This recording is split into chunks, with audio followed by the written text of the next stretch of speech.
BBT classes में पुनः आपका एक स्वागत है। सिविक्स मैराथन, क्योंकि इतिहास, सामाजिक विज्ञान के इतिहास मैराथन का पार्ट 1 और पार्ट 2 मैंने अपलोड कर दिया है। अब सिविक्स का पार्ट 1 मैं अपलोड कर रहा हूँ।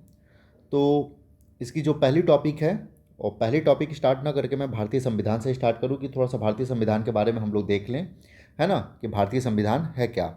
देखिए, भारतीय संविधान भारत में राजनीतिक व्यवस्था के लिए मूलभूत संरचना एवं रूपरेखा प्रदान करता है।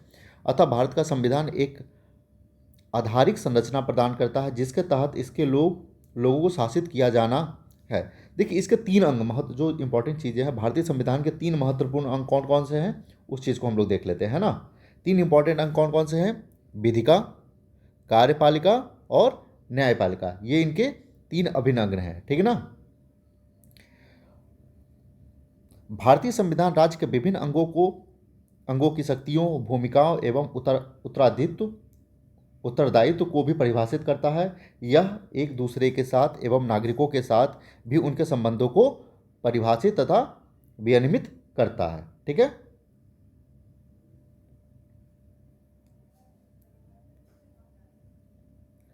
भारतीय संविधान का आरंभ, ठीक है। भारत के लोगों ने स्वयं को भारतीय संविधान आत्मर्पित किया। भारत के संविधान को 26 नवंबर 1949 को संविधान सभा द्वारा अंगीकृत किया गया था। ये इंपॉर्टेंट आप नोट कर लीजिएगा। कितने को? 26 नवंबर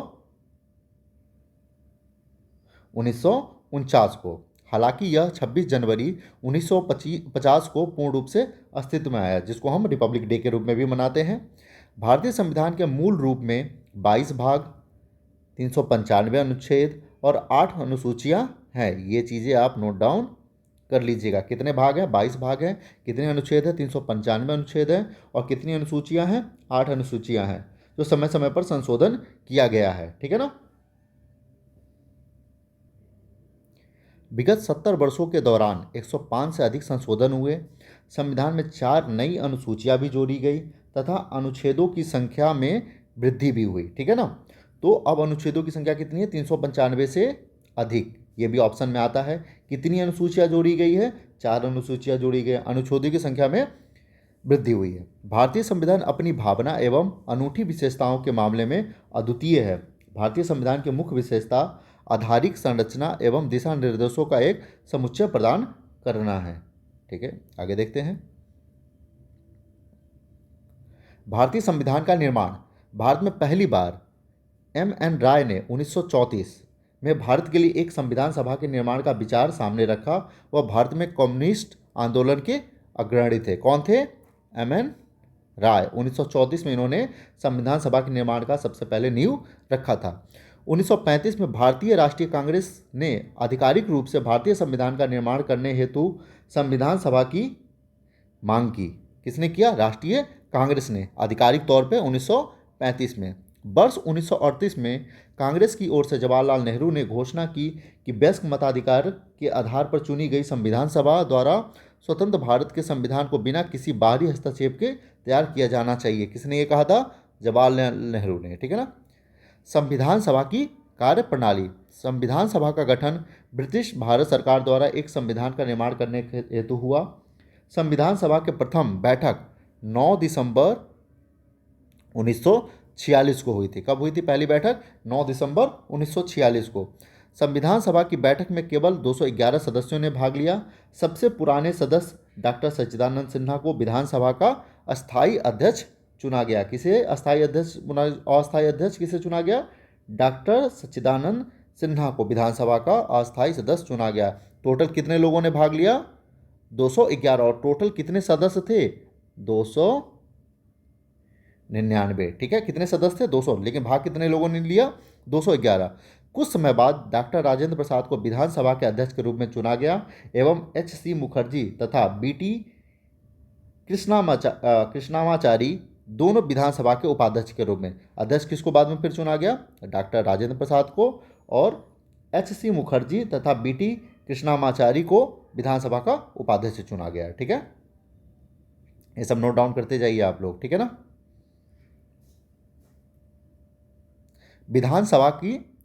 भारतीय संविधान की प्रारूप समिति क्या थी, देख लेते हैं। सभी समितियों में डॉक्टर भीमराव अंबेडकर की अध्यक्षता वाली प्रारूप समिति सर्वाधिक महत्वपूर्ण समिति थी। ठीक है, प्रारूप समिति की स्थापना 29 अगस्त 1947 को हुई। पूछा जाता है प्रारूप समिति की स्थापना कब हुई? 29 अगस्त 1947 को हुई। प्रारूप समिति के नए भारतीय संविधान का मसौदा तैयार करने की जिम्मेदारी भी इनके ऊपर थी। ठीक है ना। अध्यक्ष कौन थे? भीमराव जी। ठीक है ना, भीमराव अंबेडकर जी।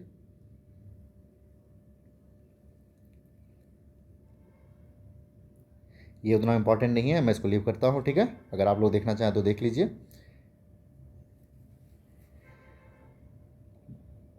कभी कभी क्वेश्चन पूछ देता है, चलिए इसको भी हम देख लेते हैं। भारतीय संविधान में कुल 22 भाग। भारत के संविधान के ये सभी भाग विभिन्न विषयों और मामलों में क्षेत्रों में संबंधित हैं। भारतीय संविधान में भाग 7 को 1956 के 7वें संवैधानिक संशोधन अधिनियम द्वारा हटा दिया गया। भाग 7 भाग बी राज्यों से संबंधित था, इसको हटा दिया गया। इसके अतिरिक्त भाग 4A एवं भाग 14A को 1976 के 42वें संवैधानिक संशोधन अधिनियम द्वारा जोड़ा गया था, जबकि भाग 9A को 74वें संवैधानिक संशोधन अधिनियम 1992 द्वारा जोड़ा गया एवं भाग 9B को 2011 के 97वें संविधान संशोधन में अधिनियम में जोड़ा गया। वो जो चार जो जोड़े गए, मैंने बताया ना, चार जो जोड़े गए अनुसूचियाँ, वो चारों अनुसूचियाँ जोड़ा गया इस तरीके से। ठीक है,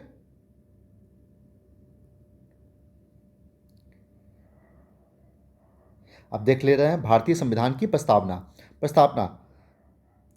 प्रस्तावना शब्द भारतीय संविधान की प्रस्तावना या परिचय को संदर्भित करता है। इनमें संविधान का सार निहित है।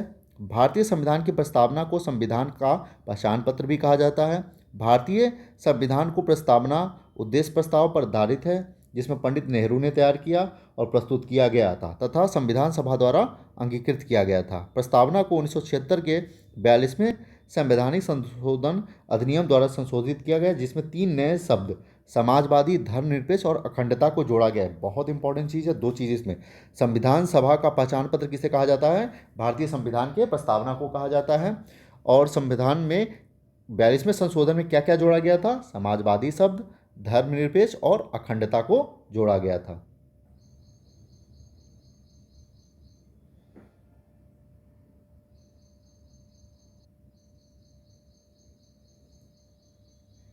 ठीक है,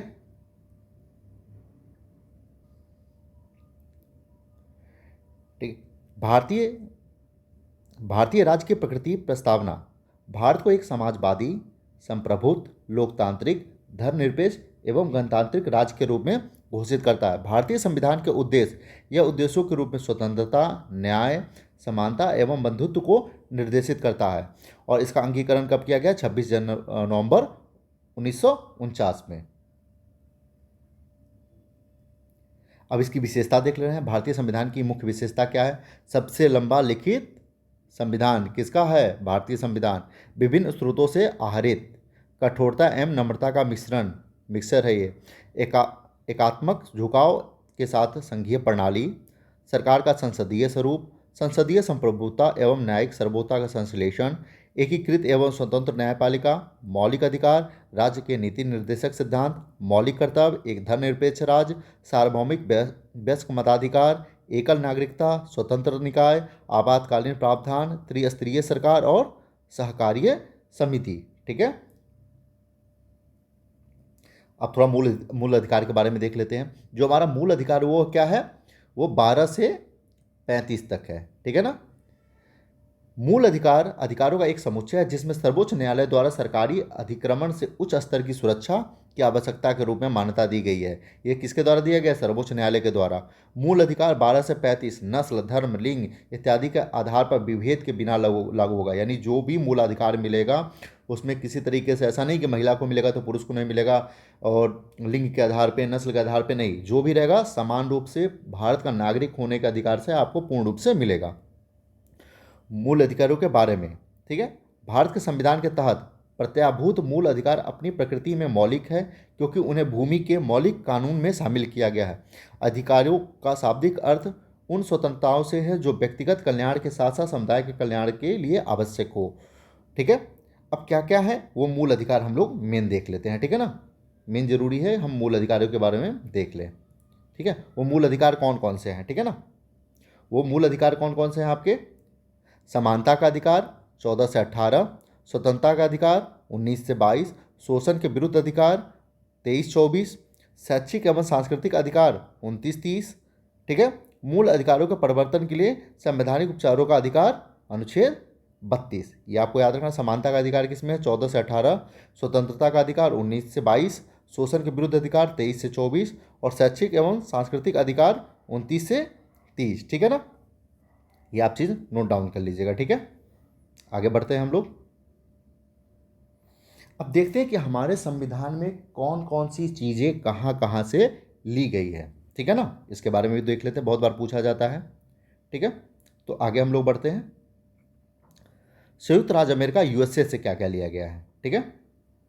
भारतीय संविधान में संविधान की सर्वोच्चता, न्यायपालिका की स्वतंत्रता, संविधान की सर्वोच्चता, न्यायपालिका की स्वतंत्रता, निर्वाचित राष्ट्रपति एवं उसके महाभियोग उपराष्ट्रपति, उच्चतम एवं उच्च न्यायालयों के न्यायाधीशों को हटाने की विधि एवं अनुच्छेद 360 के तहत वित्तीय आपातकाल, मौलिक अधिकार, न्यायिक पूर्वालोकन की व्यवस्था को दुनिया के सबसे पुराने लोकतांत्रिक देश अमेरिका से लिया गया है। क्या क्या लिया गया है? संविधान की सर्वोच्चता, न्यायपालिका की स्वतंत्रता, निर्वाचित राष्ट्रपति एवं उस पर महाभियोग उपराष्ट्रपति, उच्चतम एवं उच्च न्यायालयों के न्यायाधीशों को हटाने की विधि एवं अनुच्छेद 360 के तहत वित्तीय आपातकाल, मौलिक अधिकार, न्यायिक पूर्वालोकन, ये सारी चीज़ें कहाँ से लिया गया है? अमेरिका से लिया गया है। ब्रिटेन से क्या लिया गया? भारत की संसदीय शासन प्रणाली, भारत की जो संसदीय शासन प्रणाली वो कहाँ से लिया गया है? ब्रिटेन से प्रेरित है। साथ ही संविधान में एकल नागरिकता, कानून का निर्माण प्रक्रिया, विधि का शासन, मंत्रिमंडल प्रणाली, न्याय के विशेषाधिकार और संसदीय विशेषाधिकार और द्विसदनवाद को ब्रिटिश पार्लियामेंट से लिया गया है, ठीक है।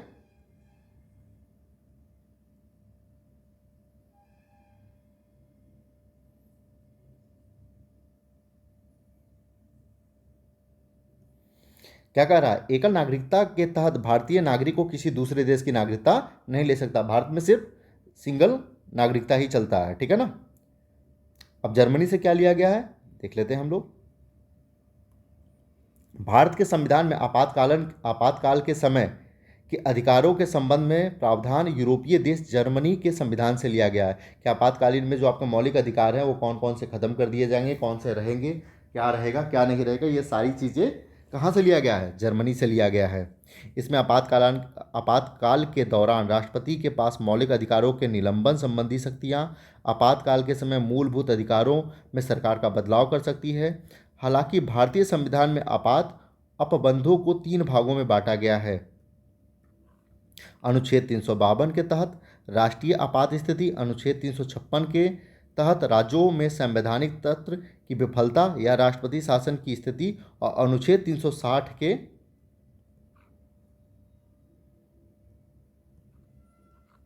तहत वित्तीय आपात स्थिति के प्रावधान है। ये जो 360 वित्तीय आपात स्थिति का प्रावधान कहाँ से लिया गया है? अमेरिका से लिया गया है, याद रखिएगा, ऊपर लिखा हुआ है। अब देखते हैं साउथ अफ्रीका से क्या लिया गया। भारतीय संविधान में संविधान संशोधन की प्रक्रिया संबंधी प्रावधान, राज्यसभा में सदस्यों का निर्वाचन प्रणाली आदि, ये सब कहाँ से लिया गया है? ये लिया गया है कहाँ से? आपका राज्यसभा में सदस्यों का निर्वाचन प्रणाली और संविधान संशोधन की प्रक्रिया संबंधी प्रावधान, ये आपका साउथ अफ्रीका से लिया गया है, ये नोट डाउन कर लीजिएगा। आयरलैंड से क्या क्या लिया गया है देख लेते हैं। भारतीय संविधान में राज्य के नीति निर्देशक तत्व, बहुत इंपॉर्टेंट, नीति निर्देशक तत्व कहाँ लिया गया है? आयरलैंड से। राष्ट्रपति के निर्वाचक मंडल की व्यवस्था कहाँ से लिया गया है? आयरलैंड से। राष्ट्रपति द्वारा राज्यसभा में 12 सदस्यों का जो मनोनीत करता है वो कहाँ से लिया गया है? वो आयरलैंड से लिया गया है, ठीक है। ऐसे प्रावधान आयरलैंड से लिए गए हैं।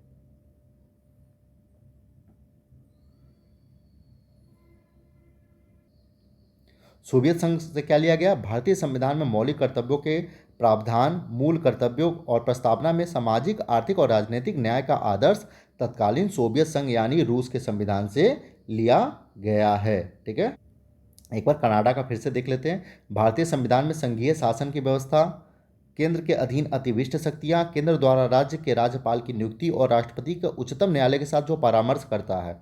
ये यूनियन ऑफ स्टेट शब्द की अवधारणा कहाँ से लिया गया है? कनाडा से लिया गया है। ठीक है ना। अब हम लोग अपने टॉपिक पे आते हैं। अच्छा हाँ, जापान भी रह गया था ना, जापान से भी तो कुछ लिया गया है। थोड़ा जापान के बारे में देख लेते हैं, जापान से क्या लिया गया। भारतीय संविधान में विधि द्वारा स्थापित प्रक्रिया जापान से लिया गया। क्या? विधि द्वारा स्थापित प्रक्रिया कहाँ से लिया गया? जापान से। भारतीय संविधान में विधि द्वारा स्थापित प्रक्रिया का समावेश करके संसदीय संप्रभुता और न्यायिक सर्वोच्चता का स्वस्थ समन्वय को अपनाता है। तो ये याद रखें, विधि द्वारा स्थापित प्रक्रिया कहाँ से लिया गया है? जापान से लिया गया। अब हम लोग अपने टॉपिक पे आते हैं। अच्छा, फ्रांस भी है, फ्रांस को भी देख लीजिए एक बार। ठीक है, भारतीय संविधान में गणतंत्रात्मक और प्रस्तावना में स्वतंत्रता, समता, बंधुत्व के आदर्श का सिद्धांत फ्रांस से लिया गया है। किससे? गणतंत्रात्मक, प्रस्तावना में स्वतंत्रता, समता और बंधुत्व के आदर्श का सिद्धांत कहाँ से लिया गया है? फ्रांस से लिया गया है। ठीक है, अब चलते हैं हम लोग अपने टॉपिक पे, लोकतंत्र का क्रमिक विकास। इसमें हम क्वेश्चन आंसर करा देना ऑनलाइनर, क्योंकि टाइम बहुत कम है आप लोग के पास भी। तो जितना जल्दी आप लोग जितने क्वेश्चन को अटेम्प्ट कर पाएँ उस चीज़ को देखिए। ये आपके सिलेबस वाइज है, सारे क्वेश्चन पुटअप किए गए हैं। ठीक है, चिली कहाँ की देश है?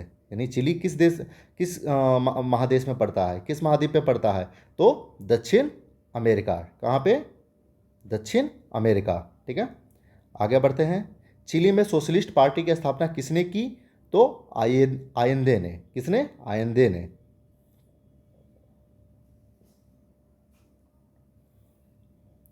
ग्यारह सितंबर 1973 को जनरल अगस्टो के नेतृत्व में विद्रोही सेना ने किस देश के साथ मिलकर अपने ही राष्ट्रपति साल्वाडोर आयेंदे की हत्या कर दी? तो अमेरिका, है ना। चिली में 1973 तख्ता पलट के बाद कौन वहां का राष्ट्रपति बना? तो वहां का राष्ट्रपति कौन बना? General Augusto Pinochet. ठीक है ना। चिली में लोकतंत्र की स्थापना कब हुई?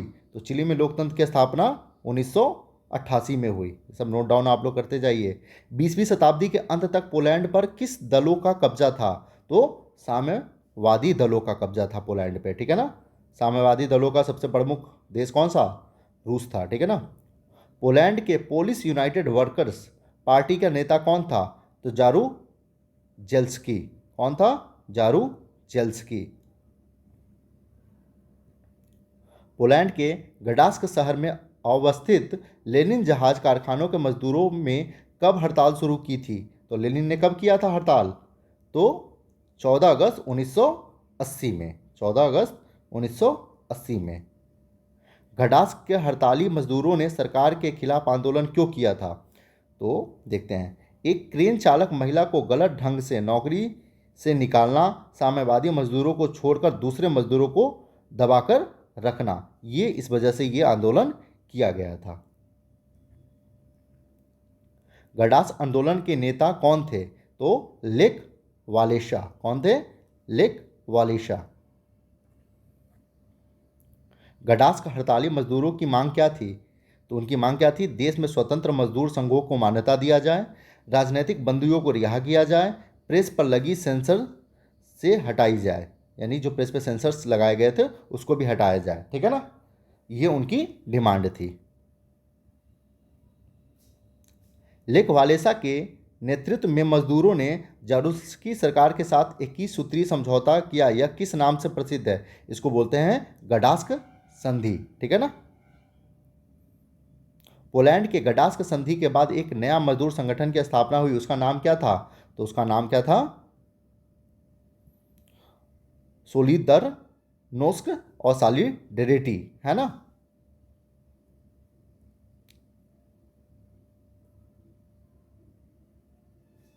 साम्यवादी शासन वाले देश में पहली बार स्वतंत्र मजदूर संगठन का जन्म किस देश में हुआ? तो पोलैंड में। कहाँ हुआ? पोलैंड में। 1970 में राष्ट्रपति चुनाव के समय किस चिली व्यक्ति ने पॉपुलर यूनिटी नामक गठबंधन का नेतृत्व किया? आयेदे ने। 1980 के दशक की पोलैंड की साम्यवादी सरकार थी अलोकतांत्रिक। पोलैंड के साम्यवादी सरकार के नेता कौन थे? जारुजेल्स्की। सर्वप्रथम 1990 में किसके नेतृत्व में पोलैंड को एक लोकतांत्रिक व्यवस्था शुरू की? लेक वालेशा।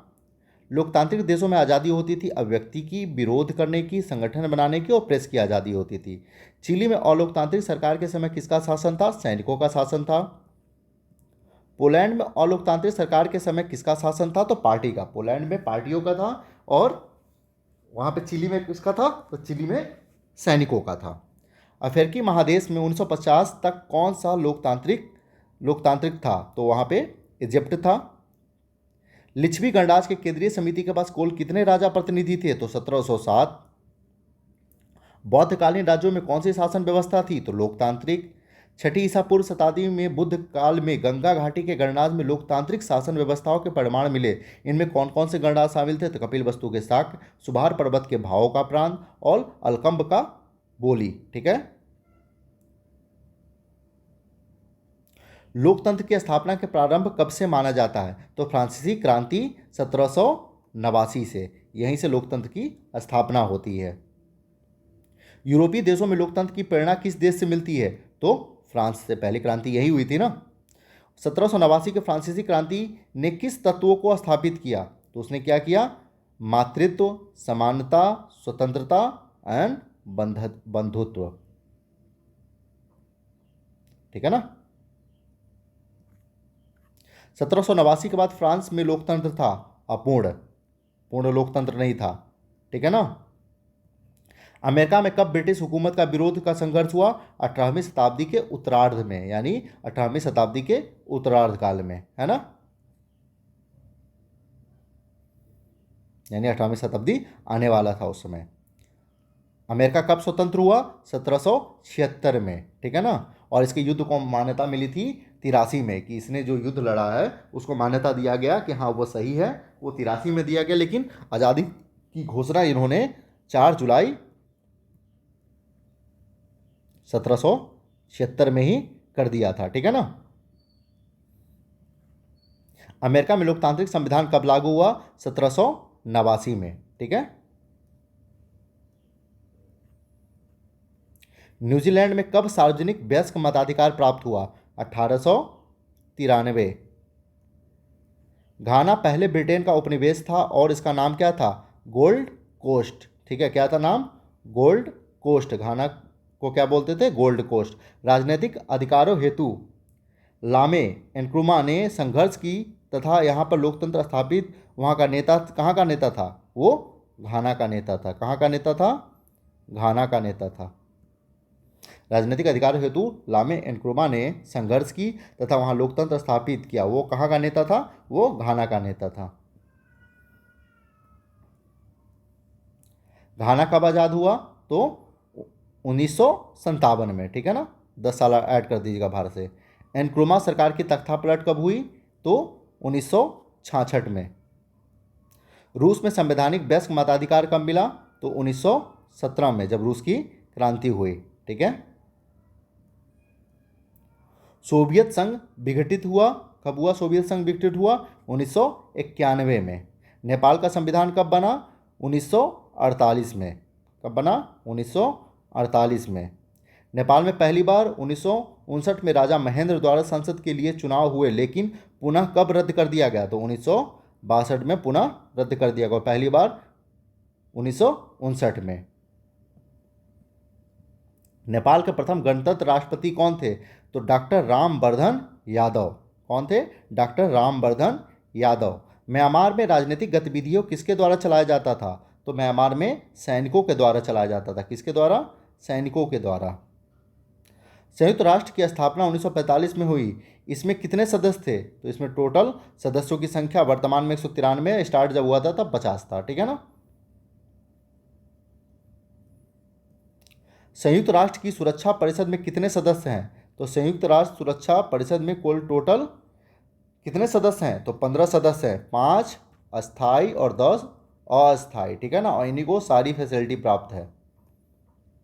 और कौन कौन से इसमें देश हैं? उसमें आपका देश आएगा कौन सा? ब्रिटेन, फ्रांस, रूस, जापान और जापान नहीं, चीन और अमेरिका।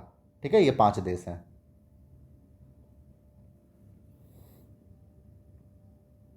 महासभा में सभी 192 देशों को कितने वोट देने का अधिकार प्राप्त है? सबको एक एक वोट। अब वो 193 है, वो 192 देश नहीं है। ठीक है ना, महासभा में 193 देश है, वो 192 को हटा दीजिएगा। ठीक है, 193 देश है, ये अब 193 हो चुका है और एक एक वोट देने का अधिकार है। ठीक है,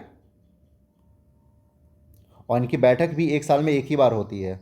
सुरक्षा परिषद में कितने अस्थायी सदस्य? अभी मैंने ऊपर बताया है कितने अस्थायी सदस्य हैं। अस्थायी सदस्य 5 हैं। वीटो का अधिकार किसको मिला है? सिर्फ अस्थायी सदस्यों को ही मिला है, जो 5 अस्थायी सदस्य हैं। संयुक्त राष्ट्र में कितने अंग हैं? टोटल 6 अंग हैं। ठीक है ना, उसके 6 अंग हैं। आर्थिक एवं सामाजिक परिषद में कितने सदस्य हैं? 54 सदस्य हैं। कितने सदस्य हैं? 54 सदस्य। जल्दी जल्दी से इसको नोट करते रहिएगा आप लोग।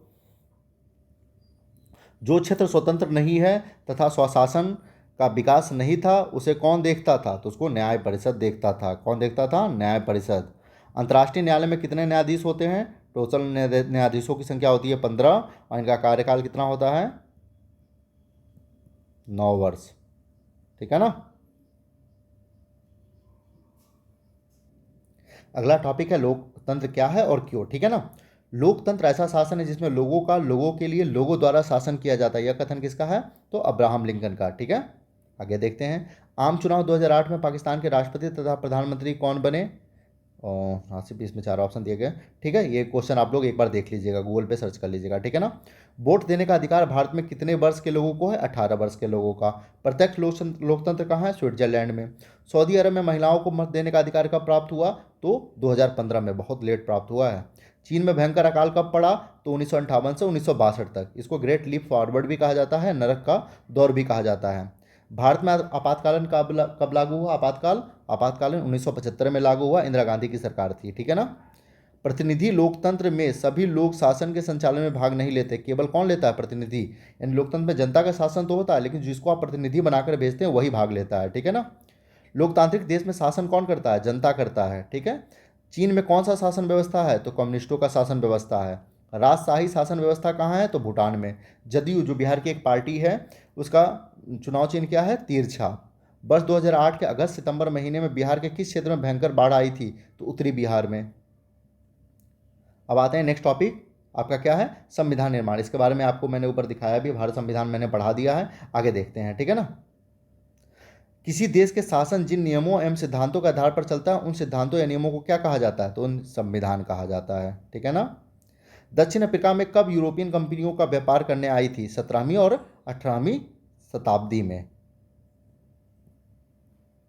दक्षिण अफ्रीका में अश्वेतों का लगभग आबादी कितनी है? तो 3/4 क्या है? अश्वेत हैं वहाँ पे। ठीक है, और जो गोरे हैं वो कौन है? 1/4 है। ठीक। श्वेत और अश्वेत के अलावा दक्षिण अफ्रीका में मिश्रित नस्लों के लोग थे, उन्हें क्या कहा जाता था? रंगीन चमड़ी वाला। है ना, जो काला और गोरा को छोड़ दिया जाए तो बाकी लोगों को क्या कहते हैं? रंगीन चमड़ी वाला। ठीक है ना। नेल्सन मंडेला को कितने वर्षों तक जेल में रखा गया? 28 वर्षों तक उसे जेल में रखा गया, नेल्सन मंडेला को। 1950 ईस्वी के दौरान दक्षिण अफ्रीका में रंग भेद के खिलाफ अफ्रीकी नेशनल कांग्रेस के साथ साथ कौन कौन सी पार्टियां थी? साम्यवादी एवं मजदूर संघ। ठीक है ना, साम्यवादी और मजदूर संघ। संविधान सभा के गठन के लिए मोतीलाल नेहरू ने कब अंग्रेजों से बात की थी? तो उसके लिए मोतीलाल नेहरू ने कब बात किया था? 1924 ईस्वी में। मोतीलाल नेहरू तथा कांग्रेस के 8 नेताओं ने भारत का संविधान कब लिखा था? 1928 में ही लिख दिया था, बड़ा जल्दी था।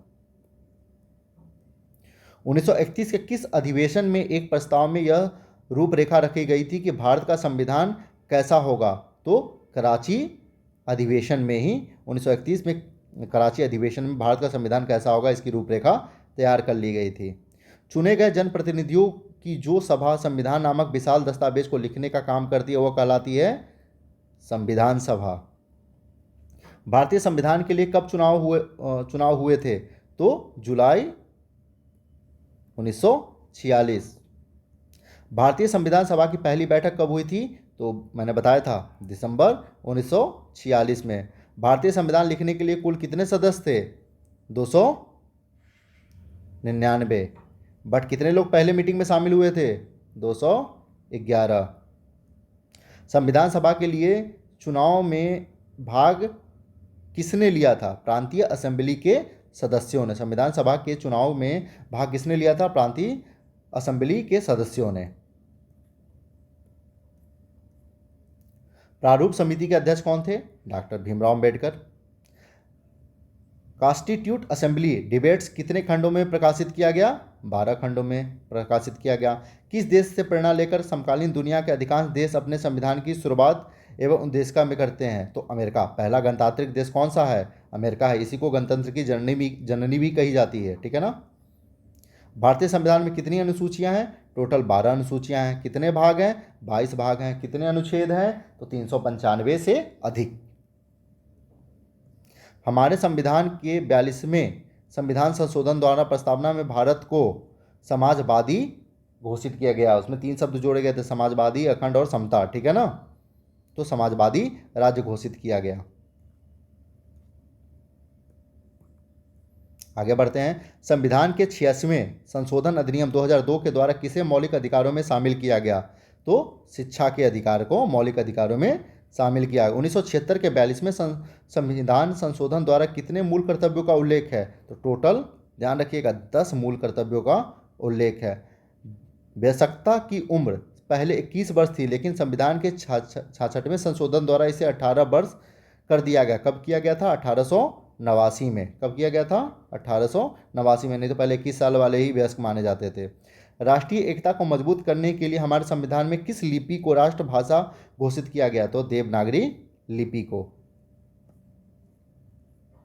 अब आते हैं चुनावी राजनीति। नेक्स्ट टॉपिक है आपका चुनावी राजनीति। लोकसभा एवं विधानसभा 5 वर्षों के बाद भंग हो जाता है। उसके बाद जो चुनाव होता है उसे क्या कहते हैं? जो 5-5 वर्ष पे जो चुनाव होता है उसको हम आम चुनाव कहते हैं, ठीक है ना। किसी विशेष क्षेत्र या किसी सदस्य की मृत्यु के बाद, इस्तीफे के बाद जो चुनाव होता है उसे क्या कहते हैं? किसी विधायक या सांसद के मरने के बाद उस एरिया में जो पुनः चुनाव होता है उसको उपचुनाव कहते हैं, ठीक है। मध्यावधि चुनाव को क्या कहा जाता है? मध्यावधि यानी एक अवधि के बाद जो चुनाव होता है उसे क्या कहते हैं? आम चुनाव, ठीक है। लोकसभा चुनाव में सीटों की संख्या टोटल कितनी है? 543। बिहार के विधानसभा में चुनाव सीटों की संख्या कितनी है? 243, ठीक है। ये सब बहुत इंपॉर्टेंट है, नोट कर लीजिएगा। चुनाव के उद्देश्य से देश को कई क्षेत्रों में जनसंख्या के हिसाब से बांट दिया जाता है, जिसे कहा जाता है निर्वाचन क्षेत्र, है ना।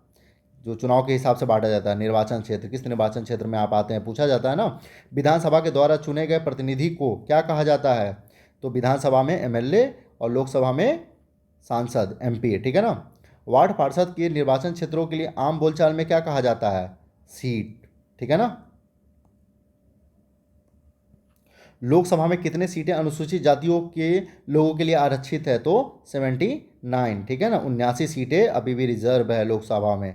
अनुसूचित जातियों के लिए बिहार विधानसभा में कितने सीटें रिजर्व की गई हैं? तो 37 सीट रिजर्व है। राजनीतिक दल द्वारा मनोनय को बोलचाल की भाषा में क्या कहा जाता है? तो उसे टिकट कहा जाता है। गरीबी हटाओ का नारा किसने दिया था? कांग्रेस ने। 1977 में किस पार्टी ने लोकतंत्र बचाओ का नारा दिया था? तो जनता पार्टी ने। तेलुगु स्वाभिमान का नारा 1983 में किसने दिया था? तो आंध्र प्रदेश ने। जमीन जोतने वाले के हक का नारा किसने दिया था? तो पश्चिम बंगाल ने। बड़ा इंपॉर्टेंट है ये सब। निर्वाचन आयोग की नियुक्ति भारत का कौन करता है? तो राष्ट्रपति करता है। कौन करता है निर्वाचन आयोग की नियुक्ति? तो राष्ट्रपति करता है। खुली राजनीतिक प्रतिद्वंद्विता का अर्थ है सभी पार्टियों को चुनाव लड़ने का अधिकार, ठीक है। अब आते हैं नेक्स्ट टॉपिक पे। नेक्स्ट टॉपिक है संसदीय लोकतंत्र की संस्थाएं, ठीक है।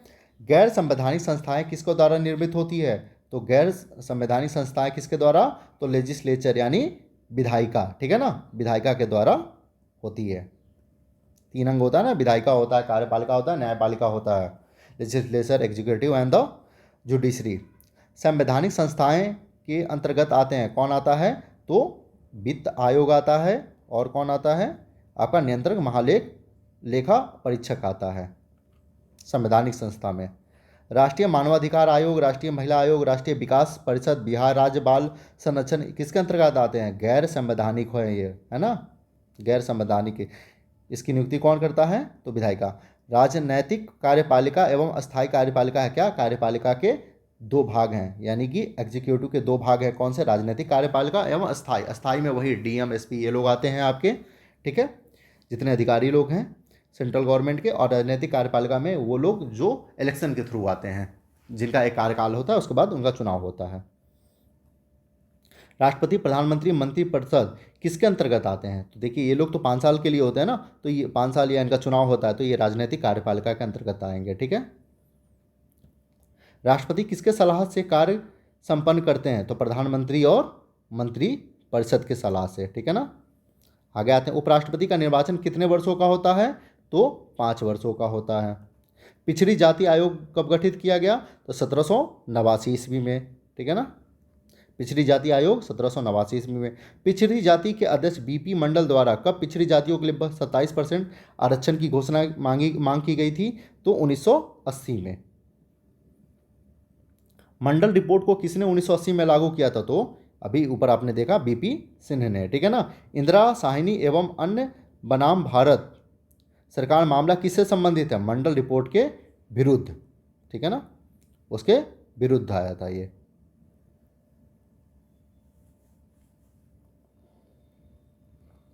राष्ट्रपति का निर्वाचन अप्रत्यक्ष रूप से किसके द्वारा होता है? तो निर्वाचन मंडल के द्वारा, जिसका गठन खुद राष्ट्रपति ही करता है। राष्ट्रपति संकट काल की घोषणा कब कब हुई? तो 1962, 1971 और 1975, ठीक है ना। संसद के दोनों सदनों को संबोधित करता है, कौन करता है? राष्ट्रपति करता है। वित्त आयोग की नियुक्ति तथा धन विधेयक की मंजूरी कौन देता है? तो राष्ट्रपति देता है। संविधान के 44वें संशोधन अधिनियम द्वारा राष्ट्रपति के संकटकालीन अधिकारों का परिवर्तन किया गया था। किसके संकटकालीन अधिकारों का परिवर्तन किया गया था? किसने? 44वें संशोधन में। प्रधानमंत्री की नियुक्ति कौन करता है? तो प्रधानमंत्री की नियुक्ति राष्ट्रपति करता है।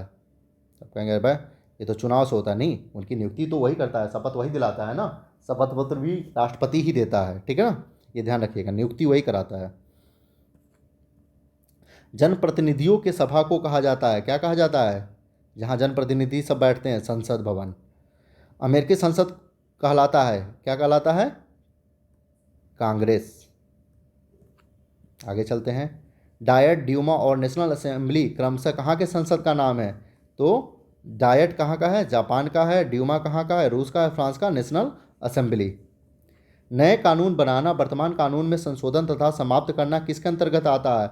विधायिका, लेजिस्लेचर, ठीक है ना, संसद जिसमें आता है।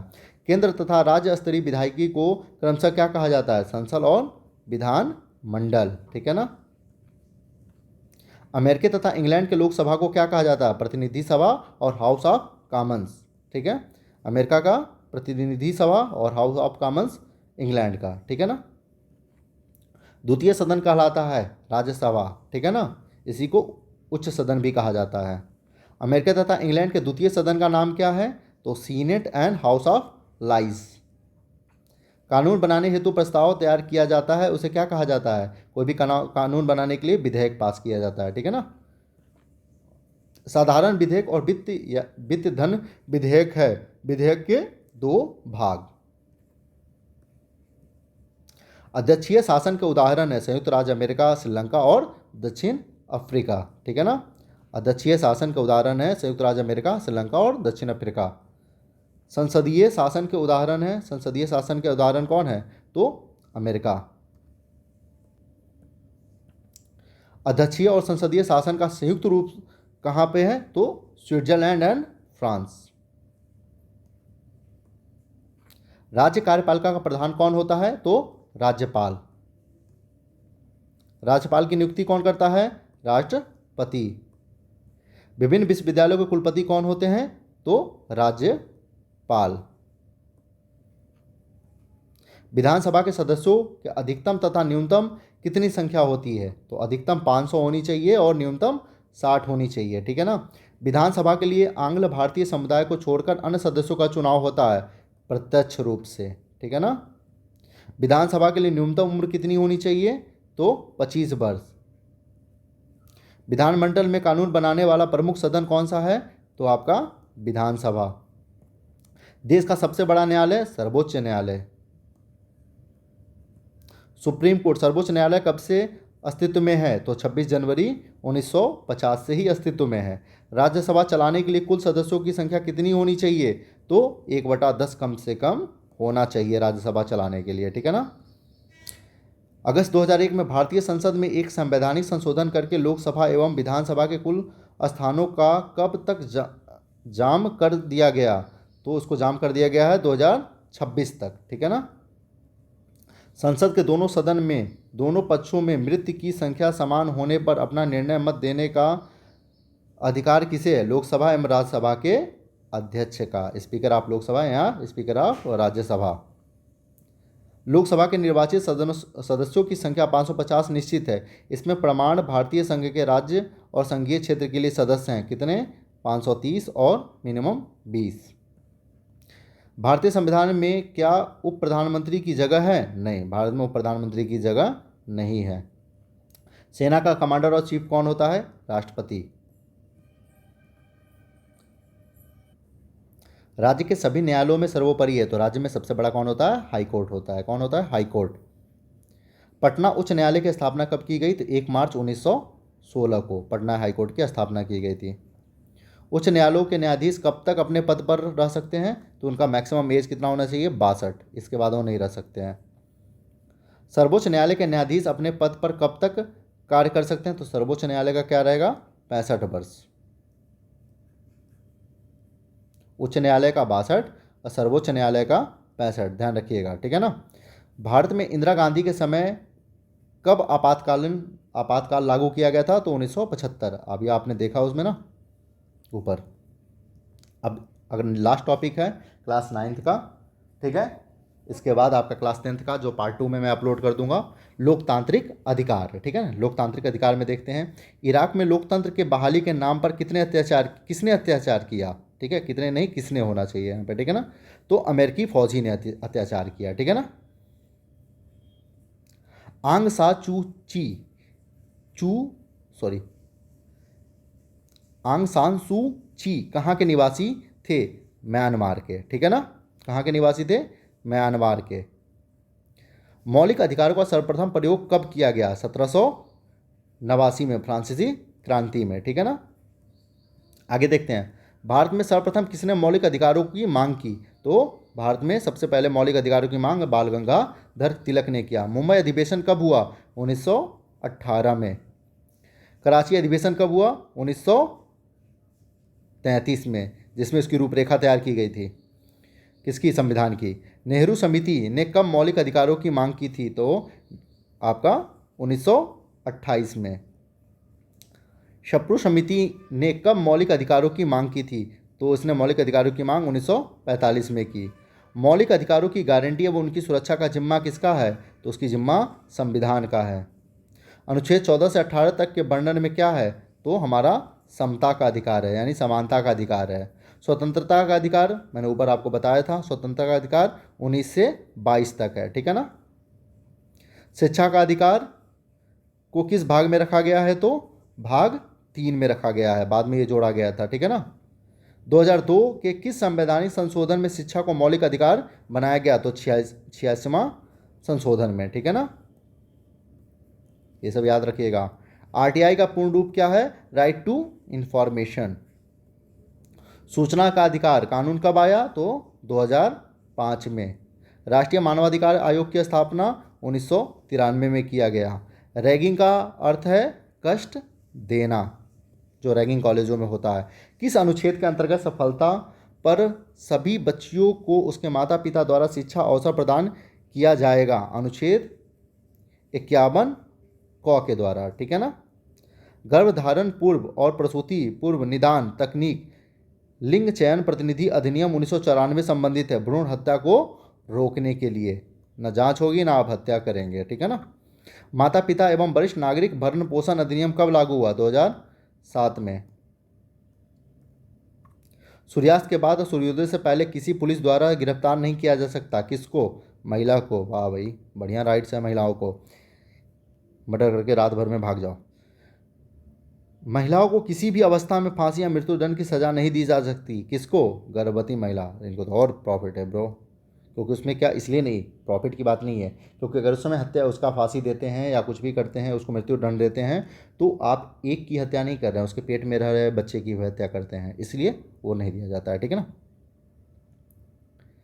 देश के बाद अब तक एक भी महिला को फांसी या मृत्युदंड नहीं मिला। आज़ादी के बाद से आज तक किसी भी महिला को फांसी या मृत्युदंड नहीं दिया गया है। भारतीय बाल कल्याण अधिनियम कब बना? तो भारतीय बाल कल्याण अधिनियम 1978 में बना। ठीक है। बाल मजदूरी अधिनियम कब बना? तो 1886 में बना। नजरअंदाज बच्चे को किस कानून अंतर्गत सुरक्षा प्रदान किया जाता है? Care and children of protection act 2000 के थ्रू। ठीक है। स्कूल में बच्चों को प्रताड़ित करना, मुर्गा बनाना, बेंच पर खड़ा करना, पिटाई आदि किसके अंतर्गत आता है? दैहिक दंड के द्वारा, यानी फिजिकल दंड के द्वारा आता है। भारत सरकार द्वारा बाल अधिकार का सुरक्षा अधिनियम सुरक्षा करता है किसका? दैहिक दंड का। ठीक है ना। The prohibition of child marriage act कब बना? तो 2006 में। यहाँ पे आपका लगभग 9th का पूरा स्टेट का सिलेबस कंप्लीट होता है। अब जो भी सिलेबस टॉपिक बचा है उसको मैं दूसरे वीडियो में अपलोड कर दूंगा, पार्ट 2 में, क्लास 10th का। ठीक है। और अगर किसी ने मेरा चैनल अभी तक सब्सक्राइब नहीं किया है, लाइक नहीं किया है, तो प्लीज़ इस चैनल को लाइक एंड सब्सक्राइब कर दें, जिससे मुझे और भी उत्साह मिले कि मैं आप लोगों के लिए और भी वीडियोज़ लाता रहूं। Thank you.